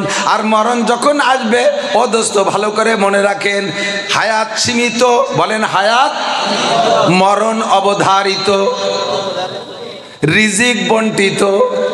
রিজিক এই তিনটের ভিতরে আমাদের কাহারও হাত দেওয়ার সুযোগ। হায়াত সীমিত, কেউ অসীম হায়াত নিয়ে দুনিয়া আসে নাই। কতক্ষণ? আমাল হায়াতুদ দুনিয়া ইল্লা কালিল, এবং তা অতি সামান্য, একেবারে সামান্য, অল্প একটু হায়াত নিয়ে এসেছি। এই হায়াত সীমিত হায়াতকে কোনো কিছুতে বাড়ানো যাবে না। যত চিকিৎসা করেন সে নির্দিষ্ট সময় চলে যেতেই হবে। হায়াত সীমিত, অল্প একটু হায়াতের ভিতরে আমাকে পরকালের বিশাল পাথর নিয়ে যেতে হবে। আর দুনিয়া মাজরাতুল আখিরা, লক্ষ্য করি, খেয়াল করি, এই দুনিয়া হলো অল্প একটু হায়াত। অল্প একটু হায়াতের ভিতরে এই হায়াতটাকে বলা হয় দুনিয়ার এই জিন্দেগিটা হলো আখিরাতের জন্য খেতি, আখিরাতের জন্য খেত জমি। এখান থেকে কামাই কইরা আমাকে অনাদি অনন্তকালের সুখ শান্তি আমাকে সেখানে গিয়ে উপভোগ করতে হবে। অল্প একটু সময়ের ভিতরে ইনকাম করে যেতে হবে, তবে এই সময়টুর কোনো সীমাবদ্ধতা নেই। আরে এদিক দেখেন, আল্লাহ তাআলা এর জন্য হায়াতের একটা সীমাবদ্ধতা কেউরে আগে জানায় না দিয়ার কি হিকমত আল্লাহই ভালো জানে। তবে আমি যেটা বুঝি সেটা হলো, যদি কেউরে নির্দিষ্ট হায়াত আমাদের মরণের সময়, জন্মের সময় গলায় যদি একটা ওয়ারেন্টি কার্ড দিয়ে দিত, ওই যে ফ্রিজ কেনেন, ফ্রিজে ওয়ারেন্টি কার্ড আছে না, এসিতে ওয়ারেন্টি কার্ড আছে না, মোবাইলে ওয়ারেন্টি কার্ড আছে, এখন যা কিনবেন বৈদ্যুতিক যন্ত্রপাতি সবগুলোর সাথে ওয়ারেন্টি কার্ড দিয়ে দেয়, একটা গ্যারান্টি দিয়ে দেয়, ঠিক না? এর ভিতরে নষ্ট হয়ে গেলে আপনারে পাল্টাই দেবে অথবা সারিয়ে দেবে। কিন্তু আমার এই জিন্দেগির জন্য একটা ওয়ারেন্টি কার্ড আল্লাহ দেয় নাই। কেন দেই নাই? যদি কের গলায় জন্মের সময় জুলাই দিত তুমি 60 বছর বাঁচপা, তাহলে ওই লোকটা 60 বছর বাঁচত না। কেন? প্রত্যেক দিন ওই কার্ড ধরে দেখতে, আরে আল্লাহ এদি 1 বছর চলে গেছে, আর কয়দিন ঠেলে ঠুলে গোটা 30 বছর পার করলিও 30-এর পরে যাইয়ে দিন গুনতি গুনতি ওই স্টক করে মরিয়ে যেত আগে। আল্লাহ জানাই দেই নেই তুমি একটু সকালবেলা মরবা, কাল সকালে মরবা, রাত্রেও বসে বসে মোটা মোটা প্ল্যান করে, ইন্ডাস্ট্রিজ করবো, কলকারখানা করবো, এই করবো সেই করবো, আমেরিকা যাবো, জো বাইডেনের মাইয়ে বিয়ে করবো, কত প্ল্যান প্রোগ্রাম করতে চালাইতে, অথচ উনি সকালে মারা যাবে। কতক্ষণ ঠিক কি ঠিক না? এখন চলে সবার যাইতেই হবে, চলে সবার যাইতে হবে। যার বাস্তব প্রমাণ আমাদের সামনে থেকে কারি সিদ্দিকুল ইসলাম সাহেবও চলে গেছে। আমার মনে হয় না যেন কে চলে গেছে, আমার মনে হয় না যেন মারা গেছে। কিছু কিছু মানুষের মরণের পর এইরকম মনে হয়, ঠিক কি ঠিক না? আর হৃষ্টপুষ্ট একটা মানুষ, বড় শরীফুন নসব একটা মানুষ, ভদ্রলোক একটা মানুষ, নামে আর কামে বড় মিল ছিল। কিছু কিছু নামের একটা ক্রিয়া থাকে, নামের একটা ক্রিয়া থাকে। সিদ্দিক নামের মানুষগুলো দুই একটা ব্যতিক্রম থাকতে পারে, সিদ্দিক নামের মানুষগুলো বেশিরভাগই ভালো হয়, সত্যবাদী হয়। আবু বকর সিদ্দিক রাদিয়াল্লাহু তাআলা আনহু, ঠিক না? আমার বিশ্বাস ভাইকে আল্লাহ তাআলা কিয়ামতে আবু বকর সিদ্দিকের সাথে পার করে দিবেন আল্লাহ তাআলা। নামের বরকত থাকে। কিছু কিছু যেমন মজনু একটা নাম, মজনু, এই মজনু নামের মানুষ পাগলামি আরে বেশি। আমাকে এক সাথী ছিল ছোটবেলায় মজনু নাম, তার পাগলামি জ্বালায় হুজুররাও অস্থির, পরে কর নাম পাল্টাও, পরে নাম পাল্টায় ইমদাদ নাম রাখছে, পরে আস্তে আস্তে শান্ত হয়ে গেছে। কিছু কিছু নামের বরকত থাকে। তো সিদ্দিক নামও বড় বরকতি নাম, সত্যবাদী। কি বাদী বলেন? আল্লাহ তাআলা ভাইকে মাফ করে দিক, বলেন আমিন। তো অল্প সময়ের ভিতরে চলে গেছে, সময় যখন হয়ে গেছে কেউ বলা যাবে না যে অকালে মৃত্যু হয়েছে। কের ওয়াকালে মৃত্যু হয় না। 5 বছরেরটাও কাল অনুযায়ী মরছে, 10 বছরেরটা মরছে, সেও তার কাল শেষ হয়ে গেছে মরছে, 16 বছরেরটা মরছে, সেও তার কাল শেষ হয়ে গেছে। ওয়াকালে কের মরণ নাই। সবার যে কাল আল্লাহ তাআলা ধার্য করেছেন, আল্লাহ পাক বলেন কুল ইন্নাল মাউতাল্লাযী তাফিরুনা মিনহু, বলে দাও উম্মতের কাছে যেই মরণের ভয়তে তুমি পালাই বেড়াচ্ছ, তাফিরুনা মিনহু ফাইন্নাহু মুলাকিকুম, ওই মরণে তোমার সাথে সাক্ষাৎ করবেই করবে। ফাইন্নাহু মুলাকিকুম, তুমি যেখানেই থাকো না কেন সে জায়গা যে তোমার মরণে ধরবে, যেটা তোমার টাইম আছে সেই সময় মরবে। আল্লাহ পাক বলেন 5টা বিষয় তুমি জানো না। ইন্নাল্লাহা ইনদাহু ইলমুস সাআ, কিয়ামত কবে হবে এটা তোমারে জানতে দেই নেই। ওয়াইনাজিলুল গাইস, কোন মেঘে বৃষ্টি নামবে এটা তোমারে জানতে দেব না। ওয়াইনাজিলুল গাইস ওয়া ইয়ালামু মা ফিল আরহাম, কোন নারীর পেটে সন্তান আছে, কি সন্তান আছে, এইটা তোমাদেরকে আগের থেকে জানতে দেব না, বাচ্চা পেটে আসার আগে। আর ওমা তাদরি নাফসুম মাজা তাকসিবু গাদা, আগামীকাল কে কি ইনকাম করবে এটা কেউ আল্লাহ তাআলা অ্যাডভান্স জানতে দেন নাই, ওমা তাদরি নাফসুম বিআইয়ি আরদিন তামুত, কে কোন জায়গা যে মারা যাব এইটা কেউ কে আল্লাহ তাআলা জানতে দেয় নাই, কে কখন মারা যাবে। যার যেখানে মরণ আছে তাকে সেখানে যেতেই, আমি আপনিও মারা যাব। সংক্ষিপ্ত কথা হলো, সময় আমার কম, আজকে এখানে দাওয়াত রাখতে চাইনি। তারপরও কারি সাহেবের কথা শুনে আমি সব ঝামেলা বাদ দিয়ে অল্প একটু সময় এখানে ওনার ইসালে সওয়াবের জন্য, ওনার জন্য দোয়া করার জন্য আসছি। সুপরামর্শ একটা হলো, আল্লাহ নবী বলেন উযকুরু মাহাসিনা মাউতাকুম, খুব খেয়াল করব, তোমাদের ভিতরে যারা মারা যায় তাদের ভালো গুণগুলো আলোচনা করবা, তাদের গুণগুলো আলোচনা করবা। তাতে লাভ কি? পরিষ্কার হাদিসে আসছে, হুজুর একদিন এক জানাজার পাশে দাঁড়ায় বলেন, যদি তোমরা কোনো মৃত্যু ব্যক্তি সম্পর্কে 40 জন মানুষের সাক্ষী দাও যে লোকটা ভালো ছিল, তাহলে আল্লাহ পাক তাকে ভালো বিবেচনা করে মাফ করে দিবেন। কুমাইতে কুমাইতে সাহাবায়ে কেরাম নিয়ে আসলেন মাত্র 3 জনের মধ্যে। হুজুর লাস্টে বললেন, 3 জন মানুষও যদি মন থেকে বলো লোকটা ভালো ছিল, লোকটা এই গুণের অধিকারী ছিল, আল্লাহ তাআলা তাকে মাফ করে দেবেন। আমাদের মধ্যে কেউ যদি এরকম আমাদের প্রশংসার বদৌলতে ক্ষমা পেয়ে যায়, তাহলে আমাদের কোনো লস আছে? কোনো লস আছে? কাজেই আমরা প্রশংসার সাইডটা রাখবো, তবে প্রশংসা করতে হবে ভালো দিক দিয়ে। আমি আগে একদিন ইউটিউবের ভিতরে একটা জানাজার ভিতরে জানাজায় দাঁড়াইলে তো মানুষ সেগুলো বলা বলি করে, আর কোনো কোনো এলাকায় প্রথা আছে, জিজ্ঞেস করে উনি কেমন ছিলেন, সবাইকে ভালো ছিল, উনি কেমন ছিলেন, ভালো ছিল। এইটা নিয়ম না, এইটা নিয়ম না। কারণ ওই গতানুগতিক বলতে খারাপ ছিল জানে কেউ কেউ, সে ওই তালে তালে মিথ্যে কথা কয় ভালো ছিল। কিন্তু ওই জায়গায় দাঁড়ায় দেখতেছি নেতারা দাঁড়াইয়া ওই মাইয়েতের প্রশংসা করতেছে, কয়েকজনে কয়েক রকম বলছে। তো একজনে বলতেছে উনি বড় ভালো মানুষ ছিলেন, আমাদের সাথে কত যে কনসার্ট করছেন, কত জায়গা উনি গান গেয়েছেন, আর কত যে উনি ড্যান্স করতেন, ওনার ড্যান্স মেয়েদের চেয়ে সুন্দর ছিল, উনি বড় ভালো ছিলেন। ফেরেশতারা কি কয় জানেন? তোর ড্যান্স করাটারে খালি আমাকে রেঞ্জের মধ্যে বাটা, কবরে দে, ওরে মাজা বাড়ায় ভাঙ্গি বেলায় তো ড্যান্স করায় ছাড়িয়ে দেবে। গান গাইতে ভালো, সুদ খাইতেন ভালো, ভালো ঘুষ খাইতেন, এদেশের মানুষের কাছে যথেষ্ট পয়সা নিয়ে এনে চাকরি দিয়েছেন, এদেশে ভালো ভালো কিছু করেছেন। রাতের বেলা উনি চুরি করতেন, উনি ফার্স্ট ক্লাস ডাকাত ছিলেন, ডাকাতি লিডার ছিলেন, উনি 1 নম্বর মিথ্যাবাদী ছিলেন। এগুলো করার দরকার নাই। সেদিন একটা জানাজা পড়াইছি, সেই জানাজা যে মাইয়েতের উদ্দেশ্যে ওই মসজিদ মহল্লার ইমাম সাহেব সাক্ষী দিচ্ছেন। উনি বাড়ি আসছেন খুলনা থেকে, আজ থেকে 12 বছর আগে। এই 12টা বছর আমি এই মসজিদের 16 বছর ইমাম, উনি আসছে 12 বছর বাড়ি। 12 বছরের ভিতরে একটা ওয়াক্ত জামাতের নামাজ উনার মিস হতে দেখিনি। ইমাম সাহেব যদি মুসল্লি সম্পর্কে এমন সাক্ষী দেয়, এবং উনার কোরআন শরীফ পড়াটা এত সুন্দর ছিল যে আমার অনুপস্থিতিতে উনি আমার স্থানে ইমামতি পর্যন্ত করতেন। আমি ঘুম থেকে না উঠলেও ফজরের সময় এসে আমাকে ডেকে উঠাইতেন। আমার জানা মতো উনি তাহাজ্জুদও ছাড়তেন না। এই জাতীয় প্রশংসার কথাগুলো ওই লোকটার মরণের পরে বিশাল উপকারে আসে। আমাদের যদি জানা থাকে, আমি যেটা জানি কারি সিদ্দিকুল ইসলাম সাহেব ভাইয়ের সম্পর্কে, আমার সাথে কোনোদিন উনি টকিঝকি করেন নাই, মানুষের উপরে প্রেশার ক্রিয়েট করতেন না। আমাদের দাওয়াত দিতে যায়, অনেকেই যায়, বক্তাদের দাওয়াত দিতে যায়, যাইয়ে একেবারে পাড়ায় ধরে দাওয়াত একটা রাখতেই হবে। যদি আপনি দাওয়াত না রাখেন তাহলে মুমতাজরিদে গান দেব, কে হিসাবে রিকেট দেশে আমার চিন্তা হতে পারে। আপনি যদি দাওয়াত না রাখেন তাহলে আমরা আইডি নাড়ই দেব। এভাবে এমন প্রেশার দেয়, অথচ ডায়েরিতে খালি নেই। কারি সাহেব যাইতেন, হুজুর এই তারিখ খালি আছে খালি, তা লিখে নেন। এরপরে যদি বলতাম না ওই তারিখ খালি নাই, ইনশাল্লাহ আগামী বছর দাওয়াত নেব ইনশাল্লাহ। হুজুর আসছি তাহলে, আসসালামু আলাইকুম। কোন বক্তা এই মাদ্রাসায় আসছে আর উনি যেখানে পড়াইছে তাকে দ্বিতীয়বার দাওয়াত দিলে সে আসবে না, এরকম আচরণ উনি কোনোদিন করতেন না। উনার নাম শুনলে আসার জন্য ব্যস্ত থাকতেন, লম্বা চওড়া টাইম ওয়াস করার জন্য বিরক্ত করতেন না, হাসি মুখে কথা বলতেন, সত্য কথা বলতেন। একজন দিনদার মানুষ ছিলেন, লিবাজিল্লা আল্লাহর হস্তে খেদমত করেছেন। আপনারা কি সত্য, আমি কি সত্য বলতেছি বলেন? সত্য বলতেছি বলেন? আপনারা মনের থেকে ছাড়া বলবেন না। আর স্থানীয়ভাবে আপনাদের লেনদেন কেমন ছিল সেটা জানি না, আমি গুণটা এজন্য বলতে বাধ্য। দোস্ত, হযরত ঈসা আলাইহিস সালাতু ওয়াস সালাম একবার সাথীদেরকে নিয়ে রাস্তা দিয়ে হাঁটতেছে। হাঁটতে হাঁটতে হাঁটতে হাঁটতে কত দূর যাইয়া রাস্তার পাশে দেখে উনার চোখের সামনে পড়ে গেছে একটা মরা বিলেই, বিড়াল মরা। এদিক একটা বিড়াল মরা। তো মরা বিড়ালটার মরিয়ে তো গেছেই, এরপরে পচার পরে পোকা হয়ে গেছে।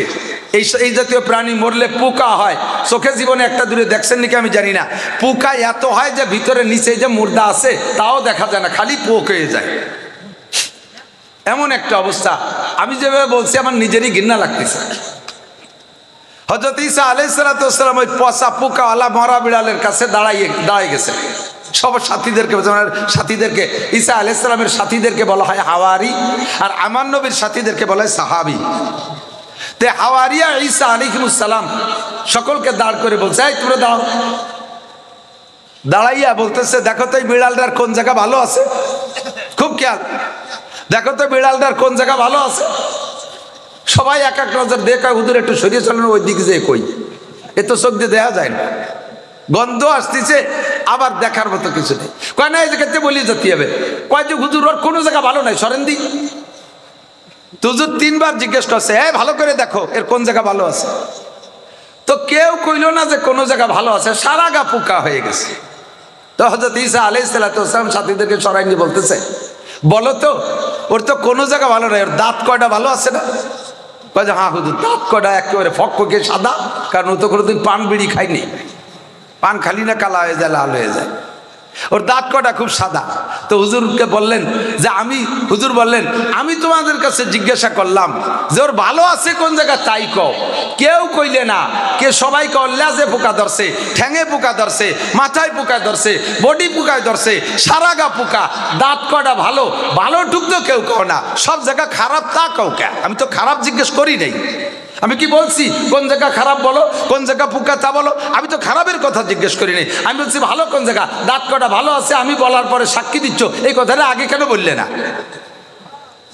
একটা মানুষের সারা গা ভালো খারাপ থাকে না, একটা মানুষের সব জায়গা নষ্ট থাকে না। মিথ্যে কথা কয় ঠিক আছে, চুরি করে ঠিক আছে, ডাকাতি করে ঠিক আছে, লুচ্চামি করে ঠিক আছে, সব কিছুতে এই সমস্ত অন্যায় সবগুলো ঠিকঠাক মতো করে।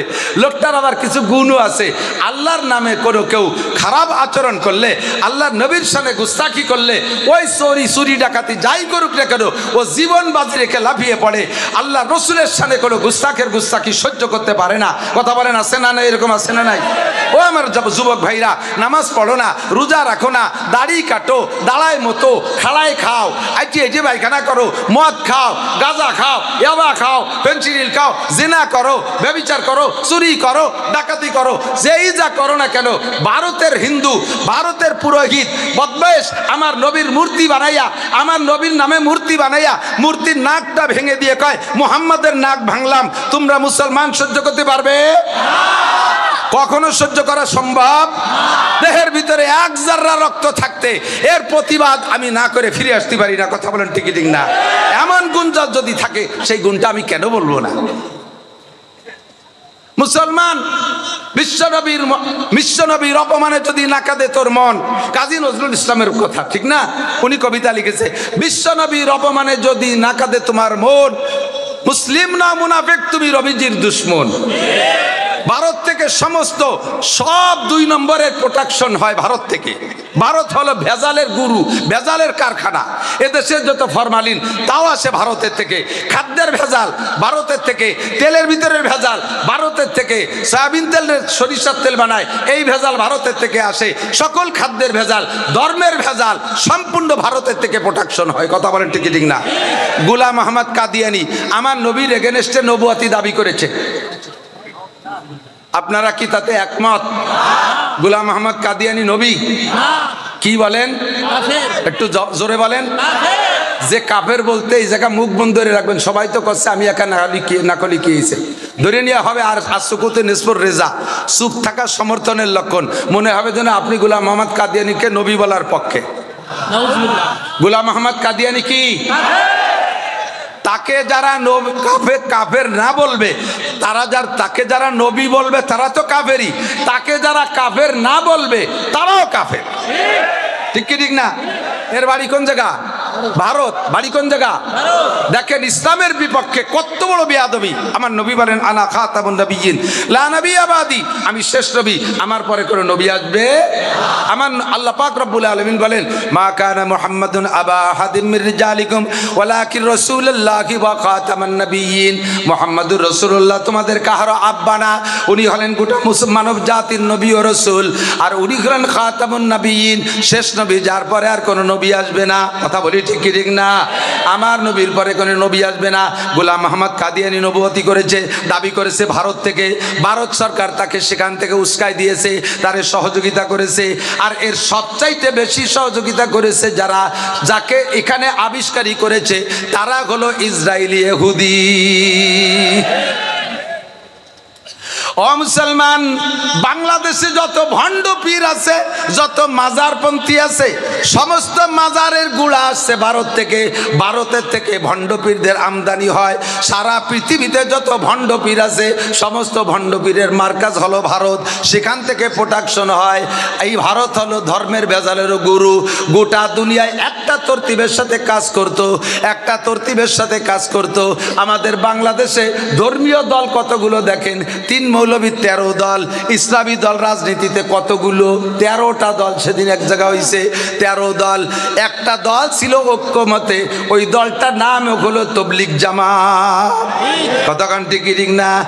আমেরিকার তবলিগলাদেরও যেই স্বভাব, জাপানের তবলিগলাদের সেই স্বভাব, সৌদি আরবের তবলিগলাদের সেই স্বভাব, 7টা মহাদেশের সব তবলিগলারা এক সুতোয় গাঁথা, একই মিজাজে একভাবে কথা বলতো। আর এই তবলিগের ভিতরে বিশাল একটা ফাটল সৃষ্টি করেছে। যেই লোকটা, সেই লোকটার বাড়িও কোন জায়গা? ভারত। ধর্মের ভিতরে ভেজাল সৃষ্টিকারী সবগুলোর বাড়ি ভারত। আর এই মুহূর্তে আইসা, এই ভারতের কোন জায়গা? গুজরাট। কি নাম যেন? এই কি নাম? মুম্বাই। ওই সাড়ালের নাম কি?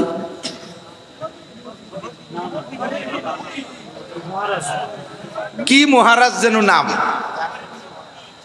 আমরা এদিক তাকান, আমরা এই জায়গায় কত বয়ান করছি।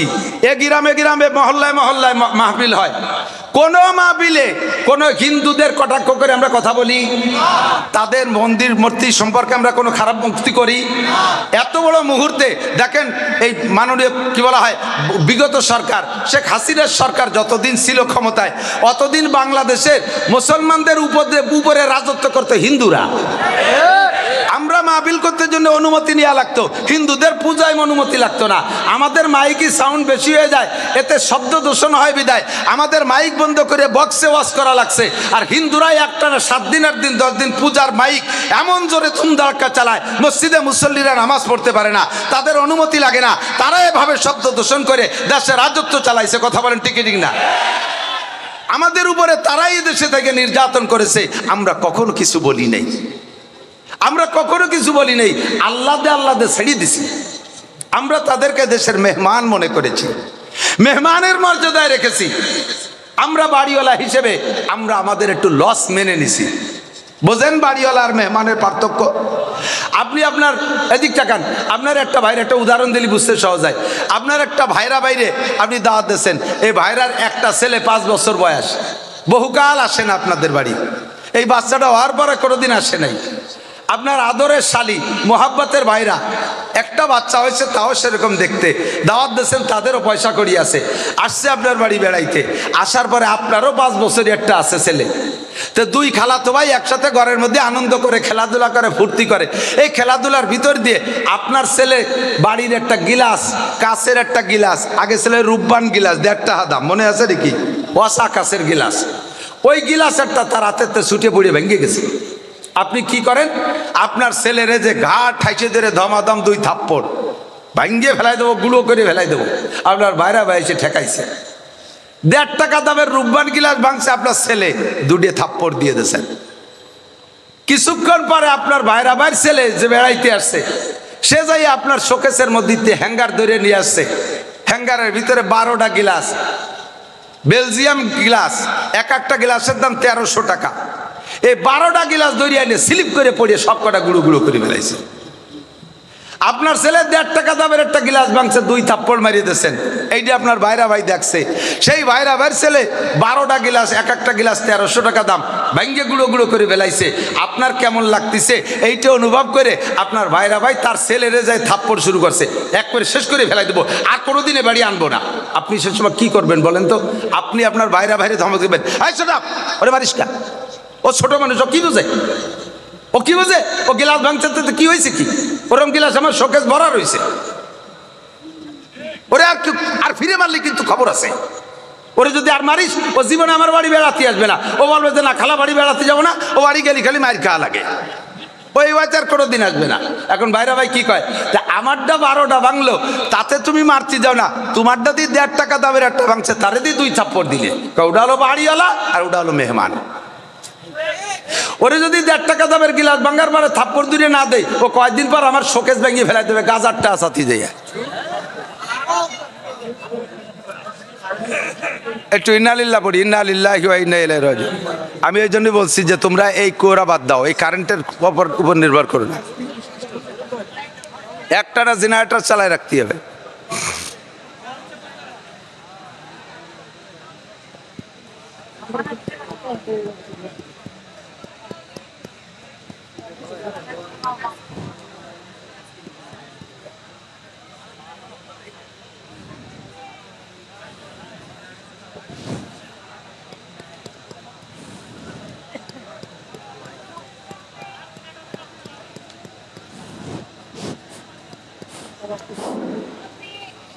এটা হলো বাড়িওয়ালা, মেজবান আর মেহমানের পার্থক্য। কতক্ষণ আমরা মুসলমান সংখ্যাগরিষ্ঠ, তারা আমাদের কাছে অমুসলমানরা সংখ্যালঘু, আমরা তাদেরকে মেহমানের মতো যত্ন করেছি। আমাদের মসজিদ বাংলা সরকার মসজিদ বানায় দেয় নাই, তাদের মন্দির ভাঙলে সরকার তার চাইতে দ্বিগুণ টাকা দিয়ে মন্দির বানায় দিয়েছে, ঠিক কি ঠিক না? আমাদের মাহফিলের অনুমতি চাইছি, দেয় নাই, আর তাদের পূজা পাঠ করতে অনুমতি লাগে না, সব তাদেরকে দিয়ে করাই দিয়েছে। তারা মেহমান, তাদের জন্য এটা আমরা করেছি, এটা আমরা মানবতা দেখাইছি। কিন্তু আমাদের দেশের আমাদের মুসলমান ভারতের ভিতরে সংখ্যালঘু, আর তারা হিন্দুরা সংখ্যাগরিষ্ঠ, তারা তো সে জায়গায় আমাদের সাথে মেহমানের আচরণ করে না। কাশ্মীরি মুসলমানদেরকে মারে, গুজরাটে মুসলমানদেরকে মারে, বোম্বে মুসলমানদেরকে মারে, মহারাষ্ট্রে মুসলমানদেরকে মারে, মুসলমানদের ঈদগার ভিতরে শুকর ছাড়িয়ে দেয়, মুসলমানদের মসজিদ ভেঙে ফেলে, বাবরি মসজিদ ভেঙে সেখানে মন্দির বানায়, এত বড় নির্যাতন করে। আমরা জীবন ভরে সহ্য করে নিয়েছি, এখন আমরা আর জবান বন্ধ রাখতে পারি না, আমরা জবান বন্ধ রাখতে পারি না। তোমরা যাদের পূজা পাঠ করো, তোমরা যাদের পূজা পাঠ করো, তাদের কোনো ক্ষমতা নাই। আমার আল্লাহ পাক বলেন, ইন্নাল্লাযীনা তাদউনা মিন দুনিল্লাহ লা ইয়াখলুকু যুবাবা ওয়ালা বিজতামাউ লাহ। হে দুনিয়ার অমুসলমান মূর্তি পূজারীরা, তোরা যেই মূর্তির পূজা পাঠ করিস, সেই মূর্তির কোনো ক্ষমতা নাই। লা ইয়াখলুকু যুবাবা ওয়ালা বিজতামাউ লাহ। সারা দুনিয়ার সমস্ত মূর্তি একত্রিত হইয়া একটা তাজা মাছি বানাইতে পারবে? কথা বলেন, পারবে? একটা মাছি বানাইতে পারবে না। আল্লাহ কয় মাছি বানাইতে পারবে না, শুধু তাই না, ওয়া ইয়াসলুবুহুমুদ যুবাবু শাইআন লা ইয়াস্তানকিযুহু মিনহু। তোরা তোদের দেবদেবীর সামনে যে প্রসাদ দিস, তাদের সামনে দই দিস, তাদের সামনে মিষ্টি দিস, তাদের সামনে কলা দিস, যত প্রসাদ তাদের সামনে দিস, ওগুলো যদি মশা মাছিতে খেয়ে ফেলে, এমনকি তাদের গায়ের থেকেও যদি কোনো অঙ্গ খুলে নিয়ে যায়, লা ইয়াসলুবুহু যুবাবান, তাদের গায়ে, তাদের হাত থেকে, মাছির হাত থেকে একটা খাদ্য, একটা কিছু তারা কেড়ে রাখার ক্ষমতা রাখে? কথা বলেন, রাখে? বলি নাই কোনো দিন, এখন বলে দেব, বলি নাই কোনো দিন। আমরা দেশে ধর্ম নিরপেক্ষতা পথ অবলম্বন করেছি, যার যার ধর্ম সেই সেই পালন করো, লাকুম দিনুকুম ওয়ালিয়া দিনের আয়াতের পর আমরা আমল করেছি। আমাদের বিশ্ব নবীর গায়ে যখন হাত দিয়েছ, তার বিপক্ষে যখন জবান খুলেছ, এখন আর আমরা বসে থাকতে পারবো? সম্ভব? একেবারে জবাব হবে, উপযুক্ত জবাব। সাবধান হয়ে যাও, আর মুসলমান রেডি থাকো। বাংলাদেশ সংখ্যা অল্প একটু জায়গা, বাংলাদেশ সামান্য কয়েকজন মানুষ। সেদিনকে একজন কয়, ভারতের 100 কোটি মানুষ যদি পেশাব করে দেয়, তাতে বাংলাদেশের 18 কোটি মানুষ ভাইসে পেশাবে ভাইসে বঙ্গোপসাগরে চলে যাবে। পেশাব খালি করে দেখ, পেশাব খালি করে দেখ। কথা বলেন, আমরা কোরআনে বিশ্বাসী। আমার আল্লাহ বলেন ইয়াকুম মিনকুম 20 সাবিরুন ইয়াগলিবু মিয়াতাইন। 20 জন মুসলমান যদি ইমানি বলে বলিয়ান হয়ে দাঁড়িয়ে থাকতে পারো, জোরে বলেন কয়জন? 20 জন মুসলমান, মাত্র 20 জন মুসলমান যদি দাঁড়িয়ে থাকতে পারো, তাহলে আল্লাহ বলেন 200 জন কাফের যত বড় অস্ত্রধারী হোক না কেন, 200 জন কাফের 20 জন মুসলমানের সামনে দাঁড়াইতে পারবে? হক নিয়ে যদি লড়া হয় তাহলে যত শক্তি আসুক, এই হকওয়ালাদের সামনে সমস্ত শক্তি হেরে যেতে বাধ্য। বাস্তব তার চোখের সামনে দেখলাম। আমার এদেশের, আমার এলাকার জনগণ বেশিরভাগ 90% আমলিগ হওয়ার পরও আপনারা কথাটা বুঝে নেন দোস্ত, আল্লাহু আকবার। যুবকরা, ছাত্ররা যেই বিষয়টা নিয়ে আন্দোলনে নামছে, বিষয়টা কিন্তু ন্যায়সঙ্গত ছিল, বৈষম্য বিরোধী। কথা কোন ঠিক না? শুধু মুক্তিযোদ্ধার সন্তানরা চাকরি পাবে আর এদেশের বাকিরা চাকরি পাবে না। এরা কোঠায় পড়ে না বিদায় চাকরি পাবে না। এদের এই আন্দোলনটা ছিল হক। এই হক আন্দোলন নিয়ে নামছে। ওদিকে সরকারের সাথে সরকারি ক্ষমতা, তার সাথে সেনাবাহিনী, তার সাথে র্যাব বাহিনী, তার সাথে পুলিশ বাহিনী, তার সাথে বিডিআর বাহিনী, তার সাথে আনসার বাহিনী, তার সাথে যুবলীগ, তার সাথে ছাত্রলীগ, তার সাথে কৃষক লীগ, তার সাথে মূর্খ লীগ, যত আছে সব একসাথে ছিল। মাত্র হক নিয়ে কয়েকজন যুবক মাঠে নামছে। আর এই হকের পক্ষে থাকার কারণে সরকারের এত বড় ক্ষমতায় হেরে যেতে বাধ্য হয়েছে। কথা বলুন ঠিক না? এটা তো জাগতিক ব্যাপার, এটা তো জাগতিক ব্যাপার।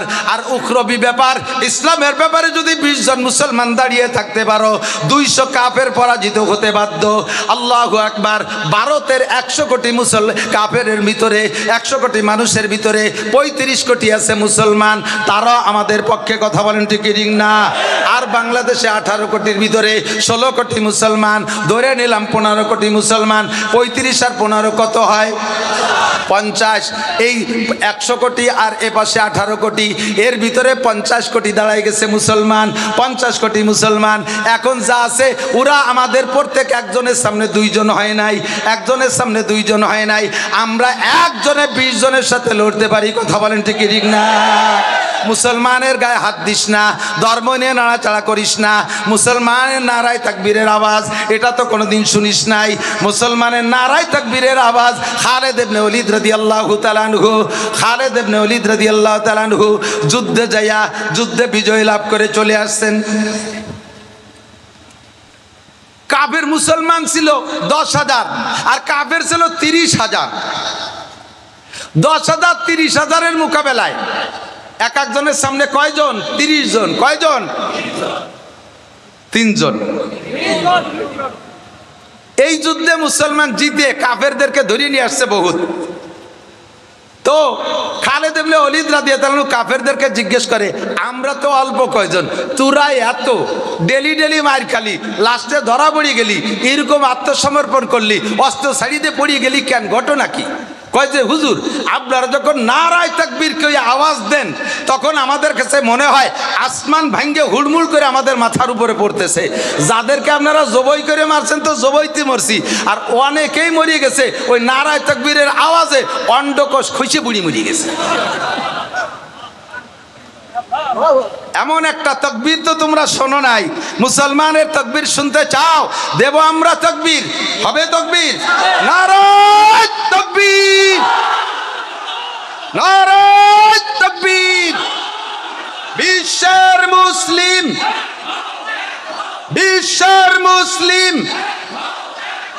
এক হয়ে শুয়ে থাকলে হবে? এক হয়ে কেটে হবে?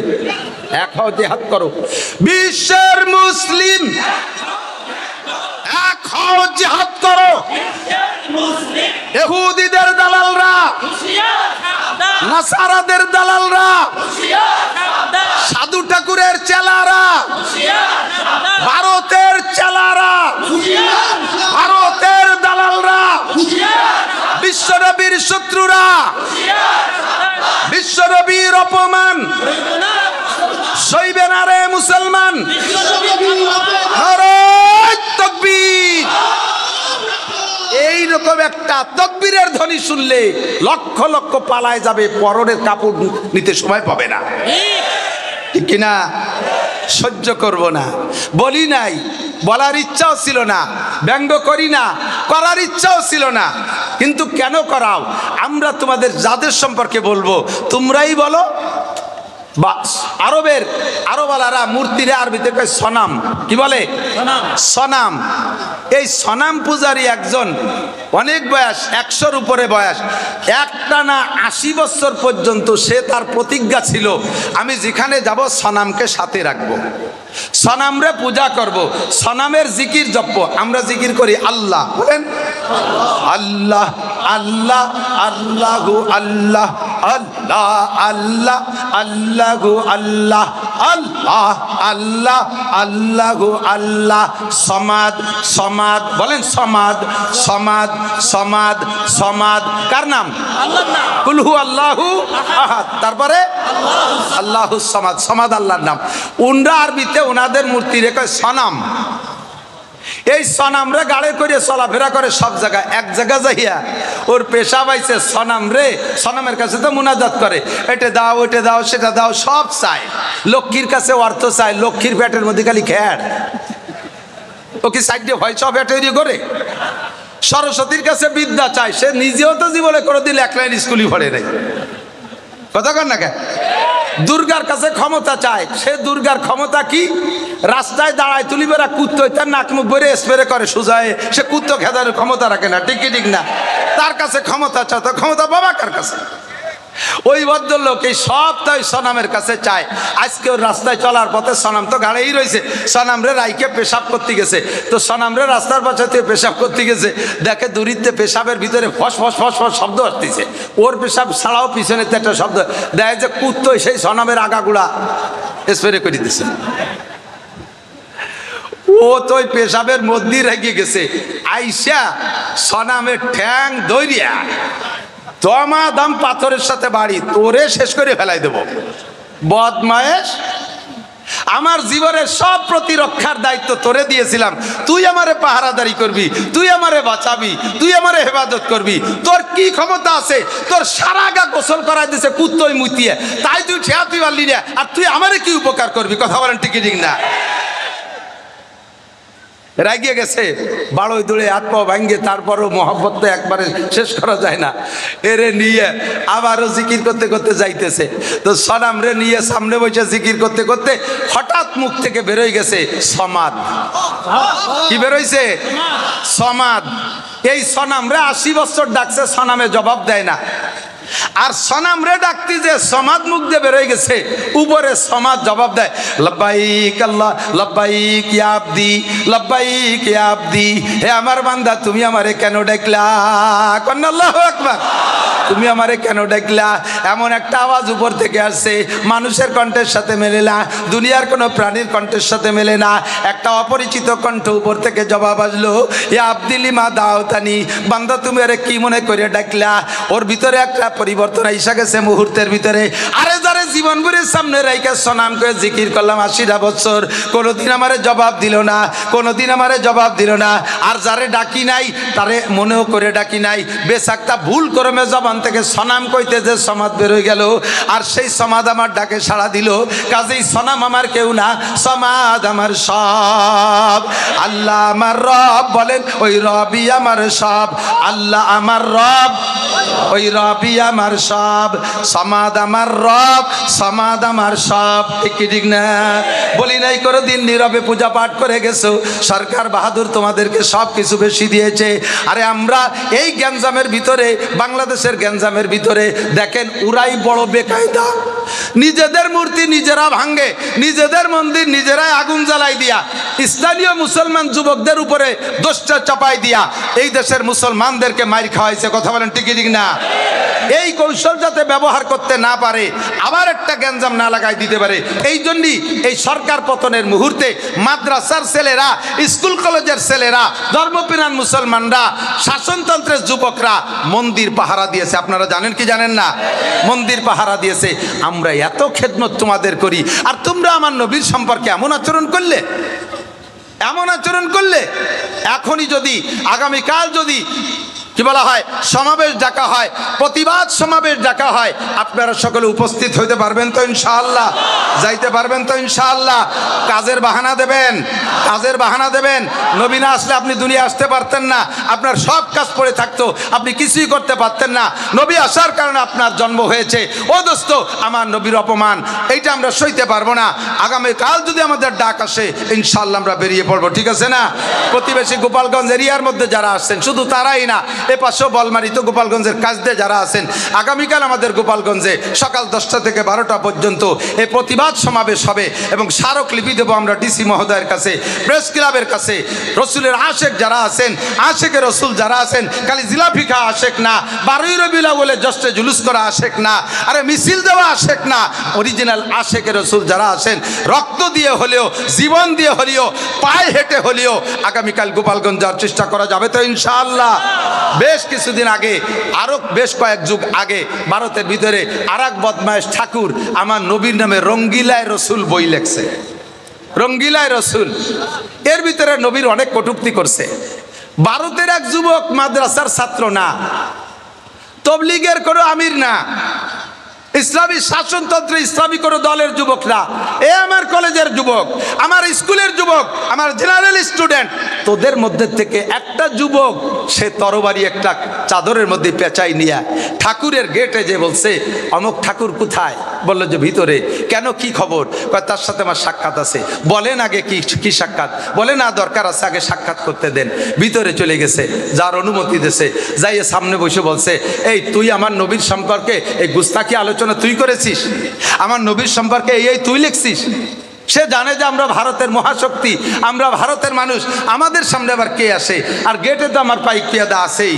ও বলছে, হ্যাঁ লিখেছি, তোমার নবী এই দোষে দোষী, তোমার নবী চরিত্রহীন ছিল, তোমার নবীর শরিয়াতে 4টে বিয়ে করার অনুমতি আছে, কোরআনে বলছে, আর তোমার নবী 9টা স্ত্রী ব্যবহার করেছে, তোমার নবী শরিয়াত বিরোধী কাম করেছে। জোরে কন্যা নাউজুবিল্লাহ।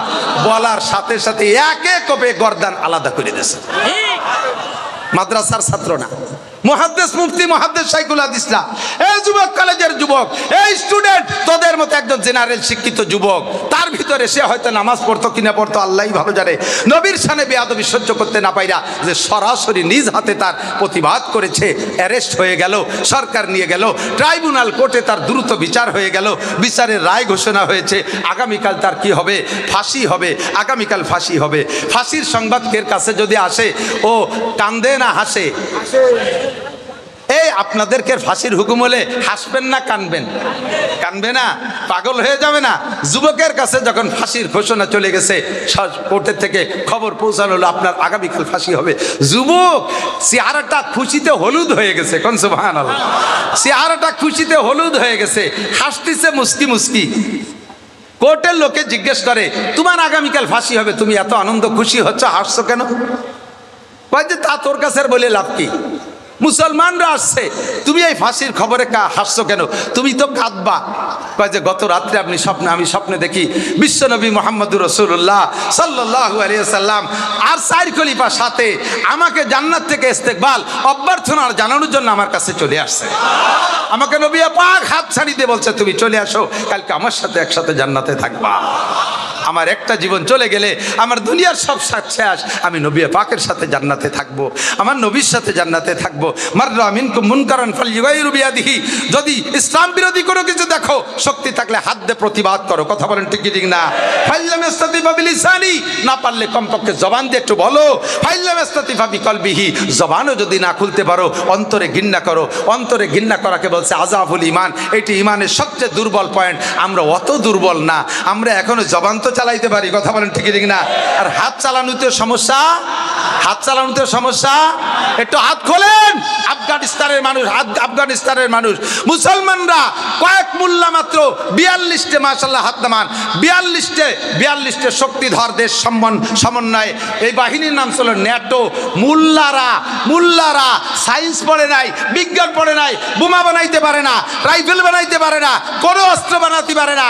চায়নার থেকে কিছু পাইছে, রাইফেল বন্দুক, তার নাম হলো ক্লাসিনকভ।